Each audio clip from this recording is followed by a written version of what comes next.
Olá, gravar esse vídeo, que Deus possa estar falando com você. Já adianto, se fazer sentido essa mensagem do tema A Multidão, se fazer sentido para você, curte, compartilhe, encaminhe para os amigos, se inscreva no meu canal do YouTube e fica por dentro das novidades da Palavra de Deus, vídeos motivacionais e também se preparar para o que está por vir. Tá bom? O tema desse vídeo é a multidão. Em Marcos capítulo 9, versículo 14, está escrito o seguinte: Quando eles se aproximaram dos outros discípulos, viram numerosa multidão ao redor deles e os escribas discutindo com eles. Então, o tema desse vídeo, como eu disse, é a multidão. Um contexto aqui, tem 3 grupos no contexto desse verso. Mas eu vou chegar na multidão daqui a pouco. Primeiro eu vou falar sobre conformismo social. O que é conformismo social? Você já ouviu falar? Significa aquele que aceita resignadamente as tragédias, situações incômodas e desfavoráveis que lhes acontecem e que não questiona as tradições, os usos e costumes de uma sociedade ou de grupo em que vive. São pessoas que estão ouvindo, todo mundo está falando, todo mundo está falando isso, aquilo, todo mundo está falando dessa ideia, desse conceito, então todo mundo está certo. Será? O que é conceito de efeito manada, mesmo sentido de conformismo social? Quem falou sobre esse conceito de efeito manada foi o Dan Ariely, que é fundador da The Center for Advanced Hindsight. É um ex-professor de psicologia e economia comportamental americano de origem israelense. Então é especialista no assunto que está falando sobre efeito manada. Qual que é o conceito de efeito manada? É uma expressão que se refere à tendência de indivíduos seguir a opinião ou ação de um grupo irracionalmente, ou seja, sem pensar, sem avaliar, né? Sem ver se aquilo, ou seja, sem analisar os fatos ou fundamentos daquilo que estão apresentando. Então, mesmo o conceito de conformismo social e efeito manada é igual. E aqui nós vemos o quê? Nós vemos uma multidão, numerosa multidão. Aqui no contexto aqui de Marcos, capítulo 9, versículo 14. Aqui tem uma numerosa multidão. E o que o Espírito Santo falou comigo certa vez? Eu tô falando de mim. Eu não quero seguir multidões. Eu não quero ir na onda de multidões. Não é porque todo mundo falou algo que eu vou acreditar como verdade. Eu vou ver a fonte e eu não quero fazer parte de multidão. Eu quero fazer parte daquele que vai ser usado por Deus a fazer parte do movimento de Deus. Por quê? Porque aqui nós temos alguns grupos aqui. Aqui no versículo 14 você tem um grupo dos discípulos que estão tentando expulsar. Você tem um grupo da numerosa multidão e ao redor deles os escribas discutindo com eles. Sabe por que os escribas estão discutindo com os discípulos? Porque o mestre não estava lá. Quando o mestre não estiver por perto, as pessoas vão tentar discutir com você, porque você é aluno ainda. E aí as pessoas vão aproveitar. Já que Jesus não está com ele, vamos tentar aproveitar e discutir com ele. Então, coloca o mestre para suas brigas. Aprenda com o mestre, coloca os mestres na batalha. Quem é esse mestre? Jesus. Coloque o mestre na batalha que ele vai com certeza lutar diante de você e vai expulsar aquilo que você expulsar e vai usar palavras de sabedoria para lidar com os escribas desse século, com pessoas que estão tentando discutir com você. Se você colocar o mestre nas suas batalhas, tem lutas que você não precisará discutir ou brigar. Simplesmente ele vai afastar a tempestade, igual afastou o demônio no contexto aqui. Então, aqui tem uma numerosa multidão. Aqui que a multidão faz? A multidão, ela fofoca, ela fica ao redor, ela assiste, porque quem está no campo de batalha não faz parte de multidão. É que nem, por exemplo, vou usar um exemplo simples aqui do Brasil. 11 jogadores, 12 jogadores estão lá no campo e uma multidão assiste. É muito fácil falar da plateia para quem joga, para quem está no campo no caso do jogo. É muito fácil você dar ideias quando você não está no campo de batalha. É muito fácil falar de quem está na linha de frente quando a pessoa não está no fronte de guerra. É muito fácil falar de soldado. É muito fácil falar de qualquer um que está fazendo aquilo, que está trabalhando, fazendo alguma tarefa. Quando você não faz a tarefa que ele está realizando, é muito fácil. Mas na hora que você vai para o campo de batalha, coisa é diferente. Aí é o Skip Game, né? Skip Game, mais ou menos isso. Que é pele em risco, né? Você está na linha de frente. Então, Elias, não quero fazer parte de uma multidão que só assiste ou que fica fofocando lá. Você viu lá os escribas discutindo com os discípulos? Você viu lá que Jesus chegou depois, expulsou? São pessoas que só vão para ver acontecer, mas não estão na linha de frente. Pessoas assim eu não quero ser. Eu não quero fazer parte da multidão. Então, efeito manada e conformismo social são pessoas que fazem parte de multidões. Nesse contexto, como eu disse, são 3 grupos. Eu só quero fazer parte do grupo que está aprendendo e lutando e ralando, tentando expulsar demônio. É melhor você tentar e aprender a expulsar demônio, estar na linha de frente, mesmo as pessoas, mesmo os escribas discutindo com você, ou mesmo a multidão ir lá para fofocar, mas é melhor você estar tentando, porque um dia esses discípulos aqui viraram apóstolos. Um dia eles deixaram de ser aluno para se tornar professor e mestres. E aí o inimigo teve que respeitar eles. E aí, quando Pedro, cheio do Espírito Santo, vai expulsar o inimigo, o demônio que estava dentro numa passagem de Atos, um homem que enganava o povo, o Simão Mágico, aí Pedro vai ser usado pelo Espírito Santo para expulsar o demônio que habitava nele. E aí Pedro tem autoridade quando se tornou mestre. Há o tempo de ser aluno e há o tempo de ser professor e mestre. Mas primeiro nós precisamos ser alunos, sentar para aprender para depois ensinar, não é verdade? Então eu não quero fazer parte de uma multidão, eu quero fazer parte daquilo que Deus vai me colocar na linha de frente da batalha. A multidão vai dizer que fez parte da história do menino que foi liberto nesse contexto aqui. Jesus vai expulsar o demônio de uma criança, de um menino. Quando na verdade essa multidão, que falou que vai fazer parte da história, na verdade nem tentou expulsar porque estava ao redor vendo a discussão. A multidão ela vai dizer que fez parte, mas quando na verdade nem estava na linha de frente. A multidão não vai para oferecer ajuda para a libertação. Não, eles vão lá para ver o que está acontecendo. Eles vão ficar ao redor, para distração, entretenimento. É você que decide se você quer fazer parte da distração e entretenimento ou se você quer estar na linha de frente e falar: eu não consegui expulsar aquele dia, mas hoje o Espírito Santo me deu autoridade, Jesus me deu autoridade e o Simão Mágico teve que se curvar perante o poder de Deus. Igual aconteceu com Pedro. Em Marcos, nós vemos isso quando nós vimos falar sobre multidão na Bíblia. Em Marcos capítulo 5, versículo 30, parte B ao 34, está escrito o seguinte. Vou resumir a história. A multidão estava apertando Jesus, chegou a mulher com fluxo de sangue, e ela se prostra, e ela toca a orla de Jesus. Ela teve que se prostrar para tocar na orla de Jesus. E aí Jesus pergunta: quem tocou em mim? E aí os discípulos vão dizer: mestre, tem uma multidão que te aperta. E você pergunta: quem tocou? Aí ele falou: alguém tocou, porque saiu de mim poder, saiu de mim virtude. A multidão só aperta Jesus, enquanto uma mulher toca na borda e ela toca diferente.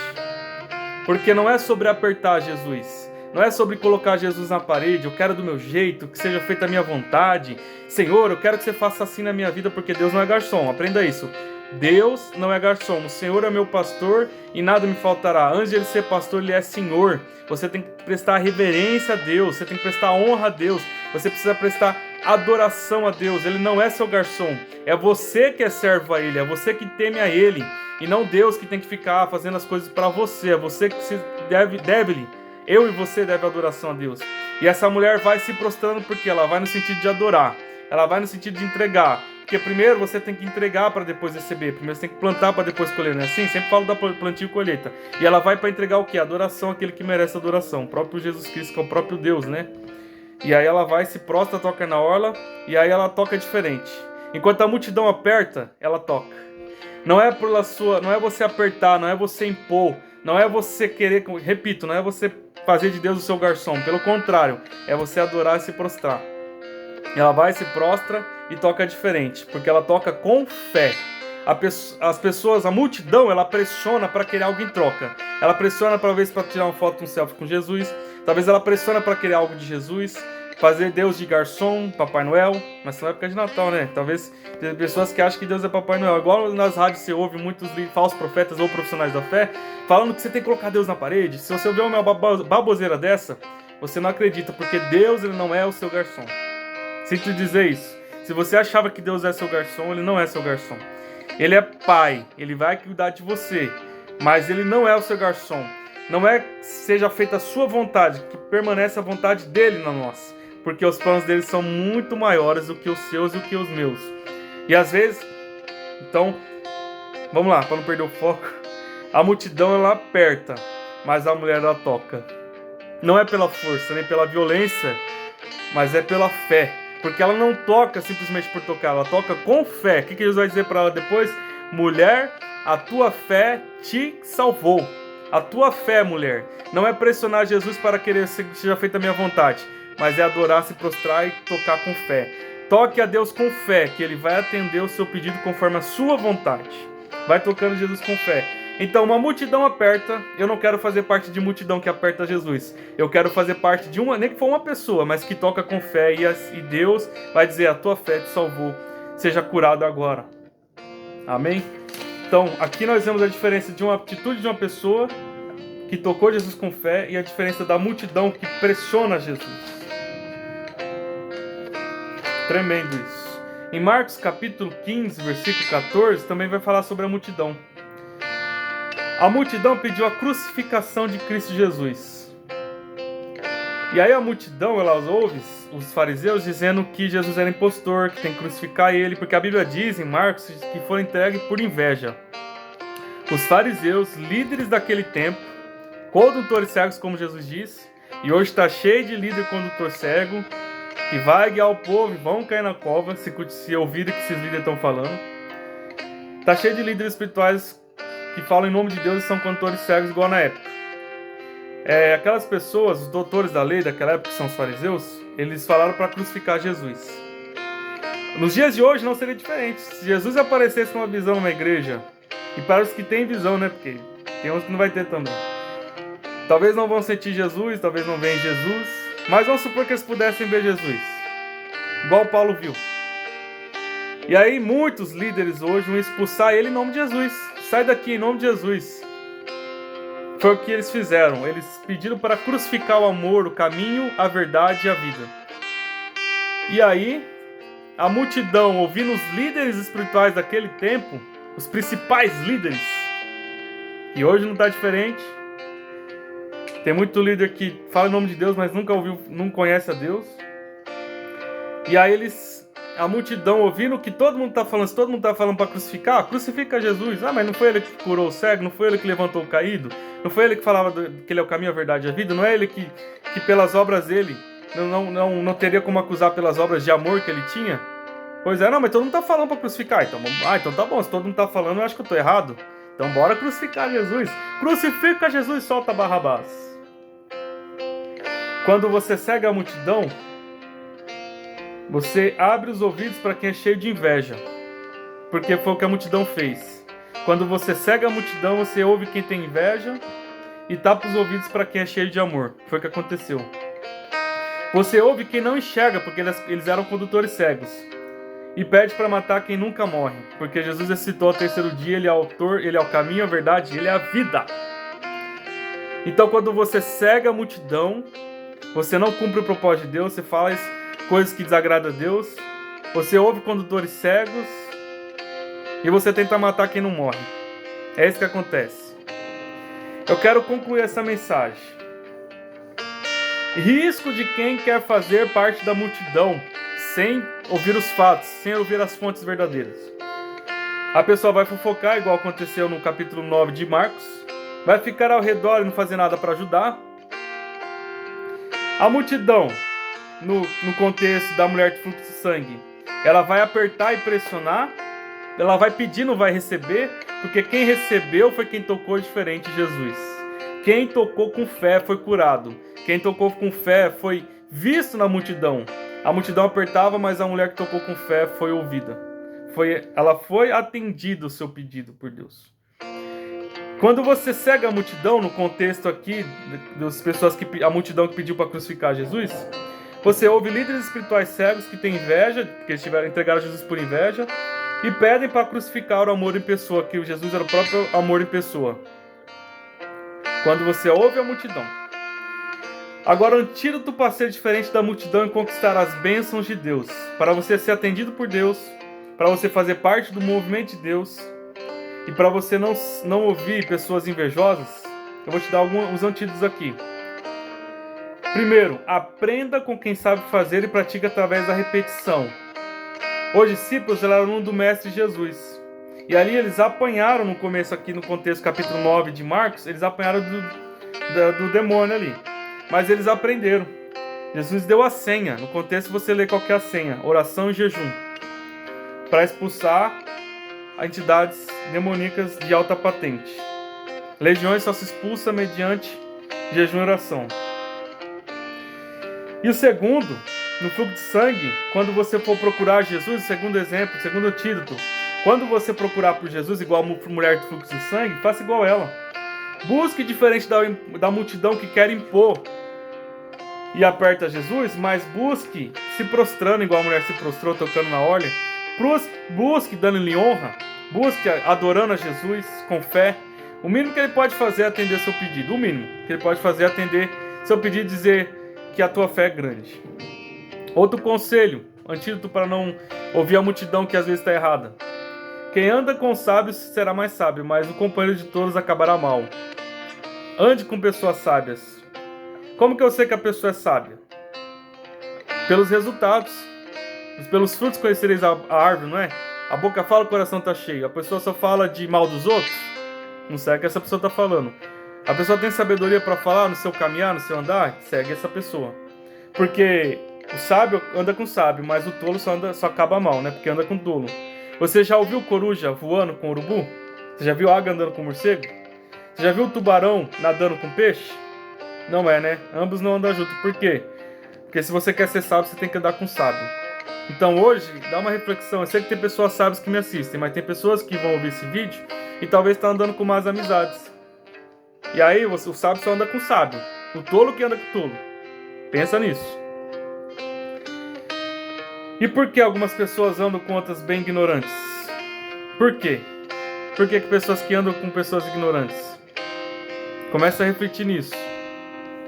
Começa a andar com pessoas que têm resultado. Modele os campeões naquilo que fazem com excelência. Ou seja, pessoas que têm resultado, performance naquilo que fazem. Se a pessoa é um ótimo vendedor, na minha área, por exemplo, eu me espelhei em pessoas que vendiam. Eu não vou espelhar em pessoas que só reclamam e não vendem. Eu vou espelhar em pessoas que vendem. Então, aquilo que a pessoa tem performance vai se espelhar. E o último conselho, mais precioso de todos. O próprio apóstolo Paulo disse: sede meus imitadores como eu sou de Cristo. O apóstolo Paulo foi um grande exemplo de um homem de Deus. Ele falou: o segredo da minha vitória, o segredo da minha performance é seguir a Cristo. Assim como eu tento obedecer os valores de Cristo, me imitem também. Então, quem que Paulo está apontando? Para Cristo. Ele está apontando para ele está apontando para Cristo. Aquilo que Cristo me ensinou, fazem igual. Então, a maior referência para imitar, para se modelar e para aprender é Jesus Cristo. A maior referência para você se espelhar. Fecha com uma das lições que Jesus me ensinou: servir. Quem serve, né, tem várias maneiras de servir. Seja servir pessoas pequenas ou grandes. Mas tem uma forma de servir com dons. Várias formas de servir, com dons, com oferta, com tarefas. Atender os menos favorecidos é uma forma de servir. Ajudar sem querer nada em troca. Então eu quero focar em servir sem querer nada em troca. Certa vez eu vou contar uma experiência minha, que eu servi uma pessoa. Tem várias formas de servir e eu tinha servido essa pessoa através de uma palavra profética de Deus. Não estou falando isso para me vangloriar, pelo contrário, para que o nome de Cristo Jesus e o Espírito Santo que me usou sejam glorificados. Certa vez estava em jejum, eu tinha saído do curso de inglês, estava voltando e estava em jejum. Então eu já estava conectado com Deus. E aí tinha um mendigo que estava na rodoviária, e antes de eu pegar o ônibus eu estava comendo um lanche, e esse mendigo estava ouvindo a palavra de Deus de alguém que estava pregando na rodoviária. E ele ficou ouvindo lá, observando ele ouvindo enquanto eu comia o lanche. Daqui a pouco esse mendigo vem até mim, e ele pede uma moeda para mim. E aí, eu senti no meu coração de Deus dar R$1 para ele. Vou dar R$1 para esse rapaz aqui. E aí eu perguntei para ele, né? Como você estava ouvindo a palavra? Como você estava ouvindo a palavra, o que você achou? Legal a palavra e tal. E na hora o Espírito Santo me revelou: essa pessoa não tá firme na minha presença. E eu falei: e quando você vai voltar? Eu não lembro as palavras exatas que eu falei, mas se cumpriu o que está escrito na Bíblia, que rios de água viva fluirão dentro de você. Porque a palavra que eu falei não veio de mim, foi o Espírito Santo que me usou. E aí eu falei palavras para ele voltar, e não foi gritando, nem berrando, nem impondo nada. Foi através do Espírito Santo, porque somente ele tem o poder de convencer o homem. E aí o homem tentou se defender: não quero voltar para Deus, não quero voltar, porque eu tenho as minhas razões, ele tinha as razões dele, não quero falar quais as razões dele. E aí Deus me usando. E Deus começou a tomar palavras na minha boca. Que hoje foi palavra simples, não foi palavra nada, mas foi algo que o Espírito Santo foi revelando. Porque eu sei que você não está bem perante Deus. Mas Deus, ele te chama agora. E ele te chama agora e não depende da forma que você acha que você está. Porque o Espírito Santo te chama para o servi-lo, porque é ele que vai trabalhar na sua vida. Foi mais ou menos isso que eu falei, não lembro direito, mas foi nesse sentido. E sem muito tempo, na verdade eu só continuei aquilo que o pregador já tinha começado, porque ele estava ouvindo o pregador da praça lá, o pastor, o pregador, o evangelista lá. E o Espírito Santo foi me tomando as palavras, eu fui falando com ele, foi bem rápido, não demorei muito, não convenci muito, porque foi o Espírito Santo que estava falando através de mim. Foi poucas vezes que aconteceu isso na minha vida. E esse homem falou, eu quero voltar para Deus. E aí nós fizemos uma oração lá. E eu senti muito forte a presença de Deus. E meu ônibus estava chegando, foi muito rápido. Eu tinha que falar rápido porque o meu ônibus estava chegando, precisava voltar para casa. No que eu entrei no ônibus, só você que já sentiu a presença de Deus, você vai entender o que eu estou falando. Eu comecei a chorar, mas não um choro de tristeza, um choro de alegria quando a gente sente a presença de Deus. E eu falei, Deus, eu tô aqui no ônibus. Não tinha muitas pessoas no ônibus. Eu tô chorando aqui, as pessoas vão achar que sou doido. Aí eu fechei meu olho e só fiquei conectado a Deus. E eu fui sentindo muito forte a chama do Espírito Santo arder no meu coração aquele dia. Aquela pessoa tinha voltado para Deus. E Deus tinha me usado com o instrumento nas mãos dele. Então por que eu tô falando isso? Porque eu estava falando de servir. Tem várias formas de servir. Quando você dá uma palavra profética para alguém que você não conhece, ou para uma pessoa que não pode oferecer nada para você, é uma forma de servir. Eu comecei servindo ele dando R$1, e depois o Espírito Santo tomou as palavras, porque desde a ação de R$1, o Espírito Santo já tinha me tocado, dá R$1 para ele. Porque não é para todo mundo que pede que eu dou. Tem pessoas, enfim, infelizmente, que vão pedir dinheiro a você na rua para usar droga. E aí o Espírito Santo falou, para isso é para você entregar R$1. E aí o Espírito Santo começou a tomar minha boca, e eu fui entregando o que Deus falou. E Deus me usou e essa pessoa voltou para Deus. E o nome de Jesus, o nome de Deus foi glorificado. Então eu servi essa pessoa através de uma palavra profética, através de uma oferta que eu dei na vida dele. E assim pode ser na minha e na sua vida. Que nós possamos servir, e tudo que eu falei isso, concluindo, que nós possamos não ouvir multidão, que às vezes nem sempre nós podemos ouvir a multidão, não é porque todo mundo está falando que está certo, mas que nós possamos ser igual aos discípulos, quando lideram de confronto com os próprios fariseus. Olha, você para de pregar em nome de Jesus aí. É mais importa agradar a Deus do que aos homens. Então não siga multidões de homens que falaram que Jesus não é Deus, mas siga o próprio Deus que falou que Jesus Cristo é o Filho de Deus. Então siga a voz e a palavra de Deus, mesmo que a multidão fala, crucifica, fica com os seus princípios, fica com a verdade que você aprendeu, em vez de seguir a multidão. A multidão não tem experiências com Deus. Finalizo com isso. A multidão não é usada por Deus. Só serve lá para fofocar, para ficar ao redor, não recebe de Deus nada. Mas aquele que faz parte, daquele que tem encontro com Deus, de ir para adorá-lo, para tocar com ele com fé, com certeza, essa pessoa vai ter experiências com Deus. E Deus vai curar, e Deus vai restaurar, e Deus vai atender o pedido dela, e Deus vai dizer a tua fé te salvou. Amém? Receba essa palavra, siga a voz de Deus, a verdade, que você sabe, em vez de seguir a multidão. Finaliza esse vídeo. Deus abençoe.